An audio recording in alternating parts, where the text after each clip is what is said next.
Hola, hola, ¿cómo están? Bueno, acá estamos nuevamente, ahora un poquito más distendidos para hacer la lectura de este libro, El hombre en busca de sentido, de Viktor Frankl. Vamos a seguir avanzando en este capítulo.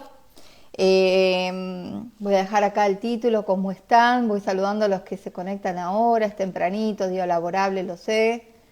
Pero bueno, es el momento que disponemos ahora para charlar, no, mentira, para leer. Ay, se me copió otra cosa, bueno. Se me copió cualquier otra cosa. Bueno, vamos a poner el título. El hombre en busca de sentido. Ahí está. De Viktor Frankl. Esperen que Víctor va con K.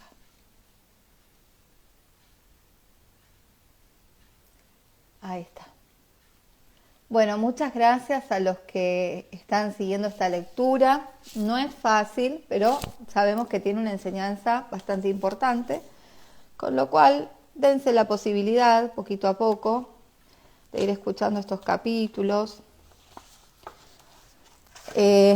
Voy por el capítulo, creo por la primer parte, en realidad es bastante larga, es como que está dividido en 3 fases, ¿no? Ahora vamos por la segunda fase, que creo que la comencé ayer, y era la vida en el campo, y es bastante larga esta segunda parte.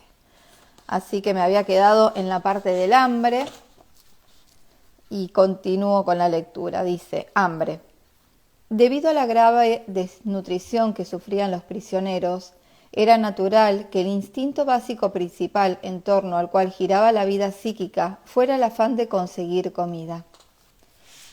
Si no se sentían estrechamente vigilados, algo infrecuente, los prisioneros empezaban a hablar enseguida de comida. Preguntaban a su compañero de zanja por su plato preferido, intercambiaban recetas y planeaban un suculento menú para el día en que, liberados, se reunieran en su casa. Y una y otra vez imaginaban esa escena con todo detalle, hasta que una advertencia transmitida de boca en boca, por lo general a través de una consigna o un número convenido, les inclinaba que se acercaba el capo. Consideraba estas conversaciones sobre comida psicológicamente peligrosas. ¿No supone una agresión al organismo provocarlo con esas deliciosas y detalladas descripciones gastronómicas cuando ya se ha adaptado a las miserias raciones y la escasez de calorías? Aunque produzcan algún alivio psicológico momentáneo, acarreaban perjuicios fisiológicos. En la última época de nuestro cautiverio, la dieta diaria se reducía a una ración de sopa aguada y un minúsculo pedazo de pan. Adicionalmente, se repartía una entrega extra de forma alterna, o bien 20 gramos de margarina, o una rojada de salchicha de mala calidad, o un trocito de queso, o una pizca de algo que pretendía ser miel, o una cucharada de mermelada aguada. Una dieta absolutamente insuficiente en calorías, sobre todo teniendo en cuenta el duro trabajo físico y la continua exposición a la intemperie con ropas inapropiadas. Los enfermos que necesitaban cuidados especiales, es decir, los que tenían el permiso de quedarse en el barrancón y no salían a trabajar, se encontraban en condiciones aún peores. Cuando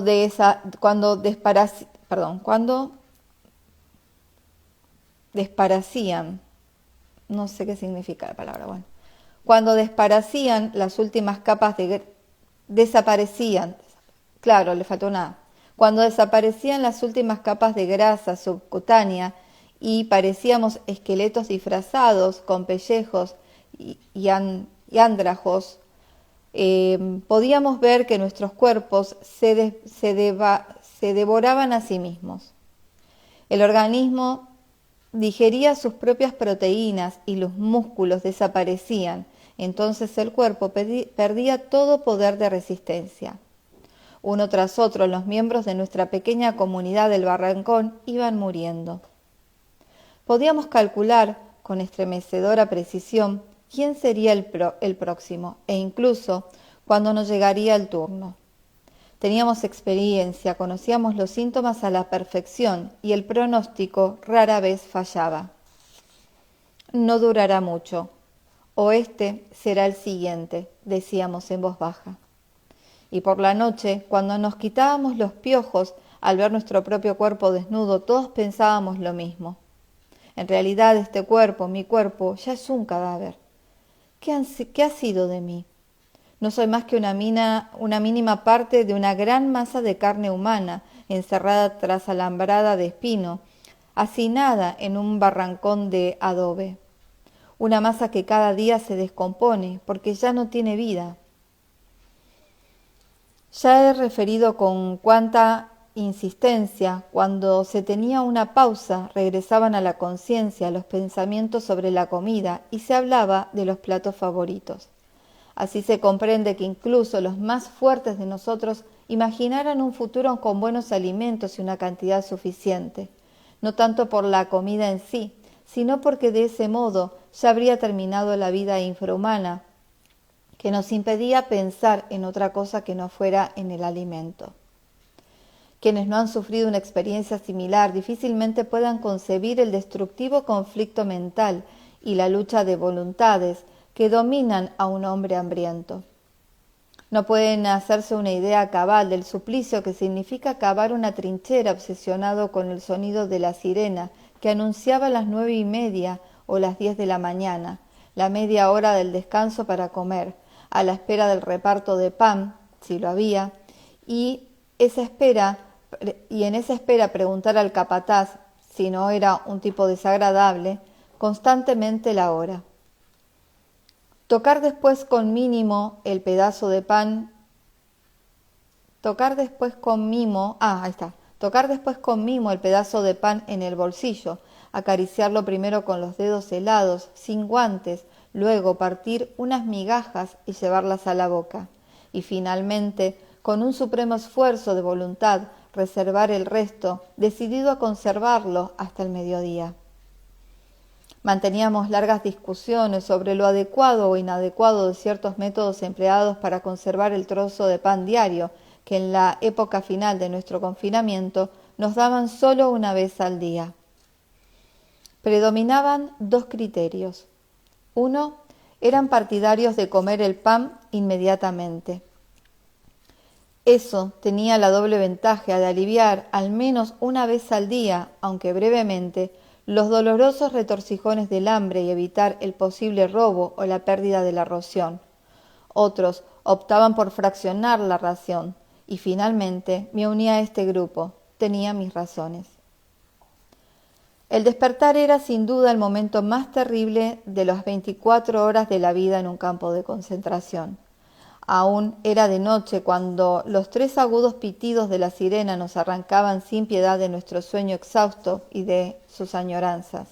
Empezaba entonces el esfuerzo de meter a duras penas los pies llagados e hinchados en los zapatos húmedos.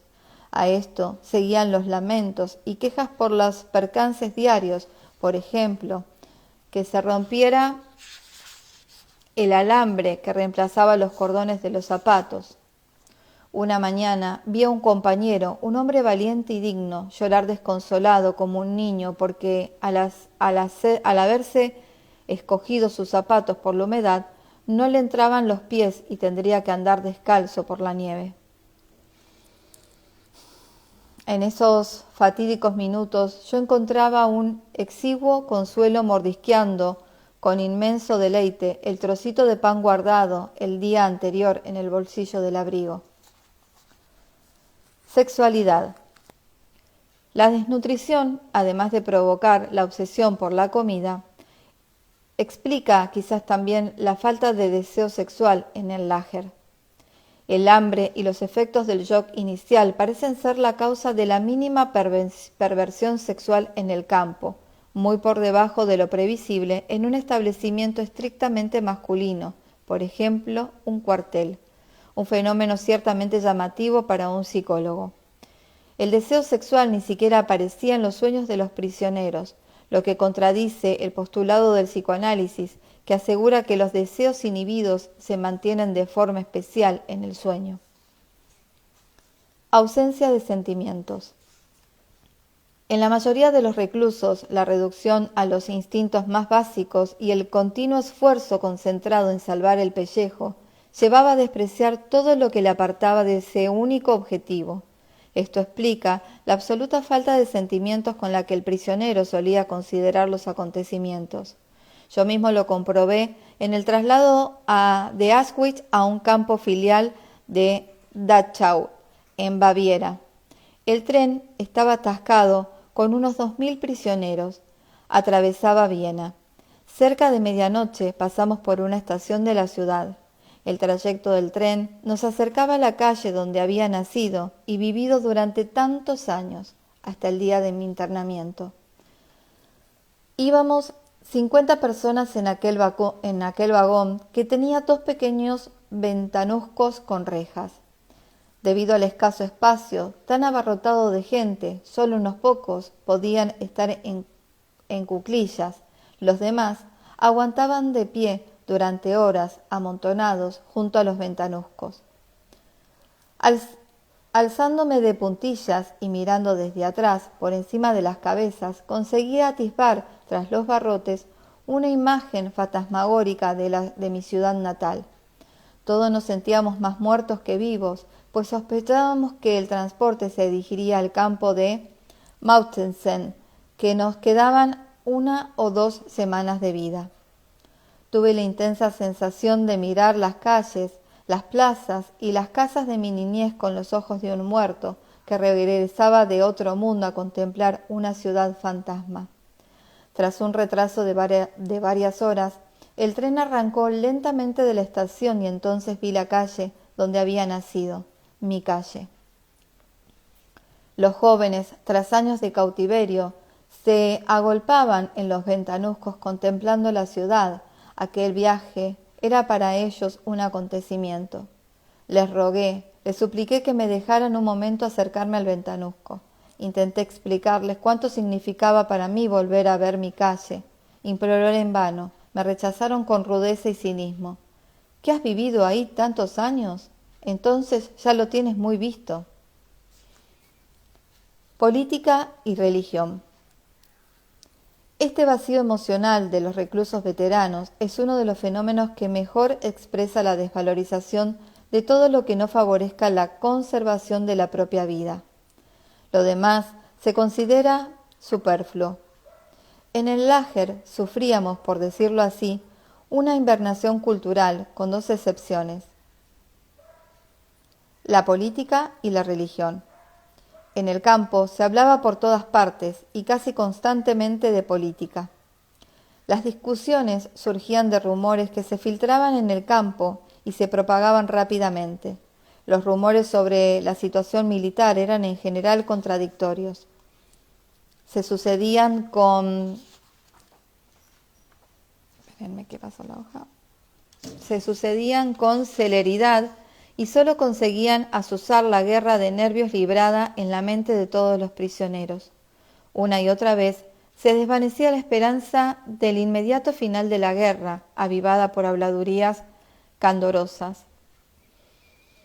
Con tantos desencantos, algunos perdían toda esperanza, aunque había quien mantenía un incorregible optimismo que resultaba irritante. Cuando los prisioneros sentían inquietudes religiosas, estas brotaban de lo más profundo que cabe imaginar.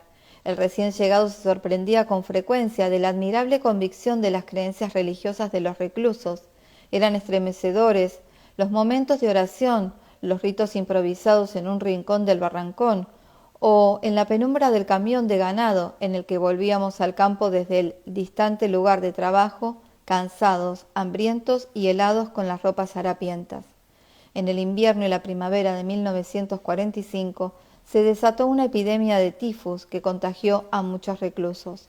La mortalidad aumentó entre los más débiles, obligados a trabajar hasta el límite de sus fuerzas.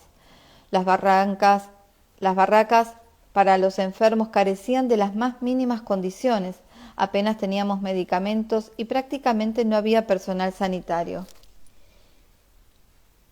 Algunos síntomas de la enfermedad eran extremadamente desagradables. La irreprimible aversión a la comida, que incrementaba el peligro de muerte, y los horribles ataques de delirio. El caso más doloroso de delirio lo sufrió un amigo mío que, creyéndose a punto de morir, no conseguía recordar ninguna oración. Para no sucumbir a esos aterradores ataques, intentábamos no dormir. Yo lo lograba improvisando conferencias imaginarias y me propuse reconstruir el manuscrito perdido en la cámara de desinfección. Garabateaba en taquigrafía las palabras esenciales en pequeños trozos de papel. Una sesión de espiritismo. De vez en cuando se producían discusiones científicas en el campo. En una ocasión presencié algo que jamás había visto en mi vida anterior, aunque se relacionaba tangencialmente con mis intereses profesionales, una sesión de espiritismo. Me convocó el jefe del campo, también recluso, que sabía que yo era psiquiatra. La reunión, rigurosamente secreta, se celebró en su pequeño cuarto privado de la enfermería. Formábamos un círculo reducido al que se agregaba de forma antirreglamentaria el suboficial de seguridad del equipo sanitario. Un prisionero extranjero invocó a los espíritus con una especie de oración. El administrativo del campo estaba sentado ante una hoja de papel en blanco y un lápiz en la mano, pero sin la intención voluntaria de escribir. En el curso de la sesión, que concluyó a los 10 minutos debido al fracaso del médium para conjurar a los espíritus, el lápiz del administrativo dibujó lentamente unas líneas sobre el papel, de las que surgió de forma bastante legible la frase Vae B. Alguien aseguró que el administrativo no sabía latín y que nunca había oído esa expresión, Vae Victis, ay de los vencidos. En mi opinión, es muy probable que hubiese oído alguna vez esas palabras, sin captarlas conscientemente, y que hubieran permanecido en su interior para que el espíritu de su inconsciente, las recuperara en aquel momento, meses antes de nuestra liberación y del final de la guerra. La huida hacia el interior. Pese a la bajeza física y mental imperantes en el campo de concentración, podía cultivarse una profunda vida espiritual. Las personas de mayor sensibilidad, acostumbradas a una activa vida intelectual, posiblemente sufrieran mucho. A menudo, su constitución era frágil. Sin embargo, el daño infligido a su ser íntimo fue menor, pues eran capaces de abstraerse del terrible entorno y de adentrarse, a través de su espíritu, en un mundo interior más rico y dotado de paz espiritual. Solo así se explica la aparente paradoja de que a lo menos fornidos soportaron mejor la vida del campo que los que constituían una masa más robusta. Para aclarar esta cuestión tengo que recurrir de nuevo a la experiencia personal. Contaré la serie de rutinas que se repetían cada mañana antes del alba, cuando nos dirigíamos al lugar del trabajo. Oíamos las órdenes vociferantes: atención, destacamiento, adelante, izquierda, 2, 3, 4, izquierda, 2, 3, 4, izquierda, 2, 3, 4, izquierda, 2, 3, 4. El primer hombre, media vuelta a la izquierda, izquierda, izquierda, izquierda. Garras fuera. Todavía resuenan en mis oídos esas palabras, a la orden de, gorras fueras. Atravesábamos la verja del campo, enfocados por los reflectores. El que no marchaba con marcialidad recibía una patada, pero corregía peor suerte el que, para protegerlo del frío, osaba calarse la gorra hasta las orejas antes de tener permiso de hacerlo. En la oscuridad del alba tropezábamos con las piedras y pisábamos los charcos de la única carretera de acceso al campo. Los guardias nos conducían a culetazos, gritándonos constantemente. Los que tenían los pies llagados Se apoyaban en los brazos de su vecino. Apenas se oía una palabra. El viento helado no estimulaba la conversación. Con la boca protegida por el cuello de la chaqueta, el hombre que se acercaba a mi lado me susurró de repente: si nuestras mujeres nos vieran ahora, espero que ellas estén mejor en sus campos e ignoren nuestra situación. Sus palabras avivaron el recuerdo de mi esposa. Cuando se ha perdido todo. Caminábamos kilómetros a trompicones, resbalando en el hielo y sosteniéndonos mutuamente, sin decir nada, pero los dos sabíamos que cada uno pensaba en su mujer. Yo levantaba de vez en cuando la vista al cielo y veía diluirse las estrellas en el primer albor rosáceo de la mañana tras una oscura franja de nubes. Pero mi mente se aferraba a la imagen de mi mujer, a quien imaginaba con asombrosa nitidez. La vi contestándome, sonriéndome con su mirada franca y alentadora. Real o imaginaria, su mirada iluminaba más que el sol del amanecer. En ese estado de embriagadez, un pensamiento vino a mi mente. Comprendía por primera vez la verdad contenida en las canciones de los poemas y proclamaba como el conocimiento supremo por tantos pensadores: el amor es la meta última y más alta a la que puede aspirar el hombre. Percibí entonces en toda su profundidad el significado del mayor secreto que la poesía, el pensamiento y las creencias intentan comunicar. La salvación del hombre consiste en el amor y pasa por el amor. Comprendí que un hombre despojado de todo todavía puede conocer la felicidad, aunque sea solo por un instante, si contempla al ser amado. Incluso en un estado de desolación absoluta, cuando ya no cabe expresarse mediante una acción positiva, cuando el único logro posible consiste en soportar dignamente el sufrimiento, en tal situación, el hombre es capaz de realizarse en la contemplación amorosa de la imagen de la persona amada. Por vez primera entendí el significado de las palabras: los ángeles se abandonan en la eterna contemplación amorosa de la gloria infinita. Delante de mí, un hombre tropezó y se desplomó, y sobre él cayeron los que iban detrás. Furioso, el guardia se acercó y sacudió el látigo sobre los cuerpos esparcidos por el suelo.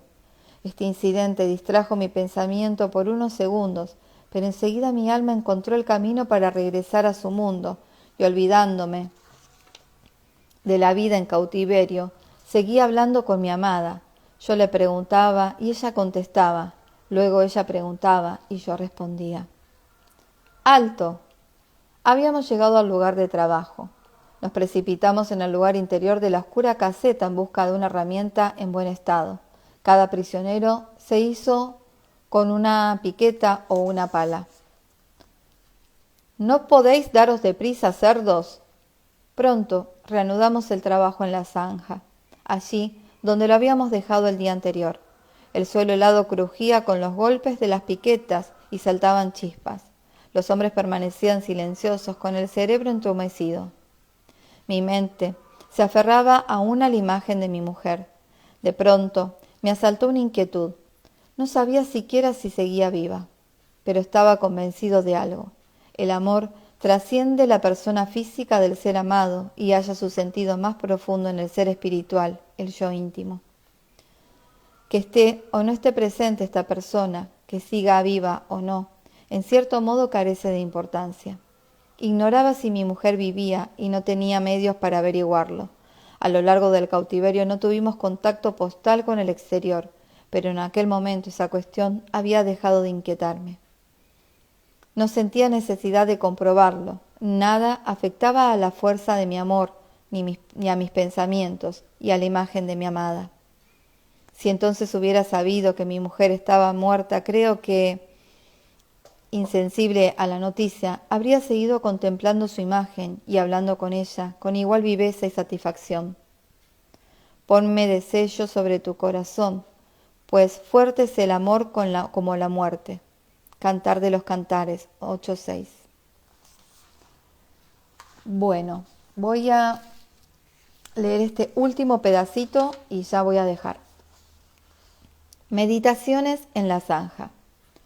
La intensificación de la vida interior protegía al prisionero del vacío, la desolación y la pobreza espiritual de la vida en el campo, devolviéndolo a su vida anterior. Al dejar libre la imaginación, ésta se solazaba en hechos del pasado, aunque no en los más valiosos. Al contrario, se recreaba una ternura en pequeños sucesos, en cosas insignificantes. La nostalgia los transfiguraba y adquirían un matiz especial. El mundo al que pertenecían parecía muy distante, y no obstante, el alma se refugiaba en ellos con añoranza. Yo me veía tomando el autobús, abriendo la puerta de mi departamento, contestando el teléfono, encendiendo las luces. Nuestros pensamientos a menudo se concentraban en esos detalles insignificantes con tanta intensidad que casi nos hacían llorar. A medida que se intensificaba la vida interior de algunos reclusos, apreciábamos también la belleza del arte y de la naturaleza con una emoción desconocida. Bajo su influencia, olvidábamos a veces las terribles condiciones de nuestro entorno. Si en el trayecto de Auschwitz a un campo de Baviera alguien hubiera visto, asomados a los ventanuscos de los vagones del tren, nuestros rostros radiantes al contemplar las cimas de las montañas de Salzburgo, refulgentes por la puesta del sol, no habría creído que fuésemos hombres que habían perdido toda esperanza de vida y de libertad. A pesar de ello, o tal vez precisamente por ello, nos maravilla la belleza de la naturaleza, de las que se nos privó tanto tiempo el cautiverio. Incluso sucedía que, en pleno trabajo, un prisionero atraía la atención de su compañero señalándole un resplandeciente crepúsculo tras las altas copas de los bosques bávaros, como en la famosa acuarela de Durero, en los mismos bosques donde construíamos un enorme almacén secreto de munición. Una tarde, de vuelta en los barrancones, ya tumbados en el suelo por el cansancio, con el cuenco de sopa entre las manos, entró de pronto un compañero que nos urgía a salir a contemplar una maravillosa puesta de sol. Allí, de pie, vimos hacia el oeste un cielo plagado de nubes que variaban de forma y color, del azul acero al rojo bermellón. Esa luminosidad contrastaba con la hiriente desolación grisácea de los barrancones y del suelo fangoso, cuyos charcos reflejaban aún el resplandor del cielo. Luego, tras unos minutos de silenciosa emoción, un prisionero dijo: «Qué hermoso podría ser el mundo». Bueno, ahora sí voy a dejar hasta acá la lectura del día de hoy.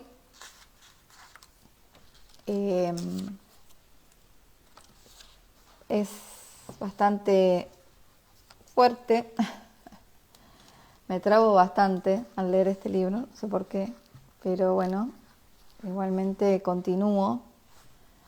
Además me pasa algo que no me pasa, bueno, no me ha pasado miren que llevo más de 30 libros leídos, pero no sé si estaré somatizando o qué, pero se me seca muchísimo la garganta y me agarra picazón y bueno, por eso leo poquito.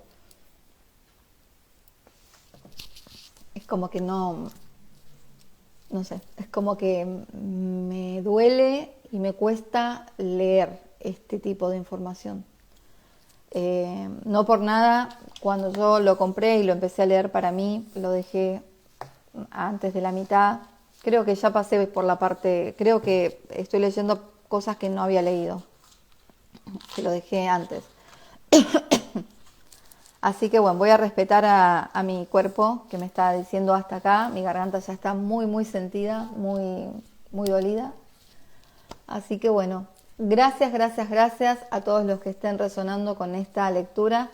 Sé que es un libro que realmente vale escucharlo o leerlo una vez. Sé que tiene unas enseñanzas muy, muy importantes, muy, muy fuertes, que nos pueden ayudar de mucho. Así que vamos a darle esa oportunidad. Gracias, seres bonitos, los espero a las 3 de la tarde. Hoy tenemos cápsula de un curso de milagros con Vidal Jiménez.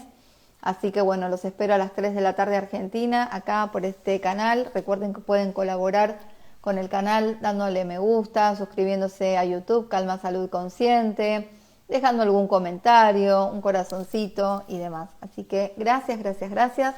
Feliz y bendecido día. Nos vemos. Chau, chau.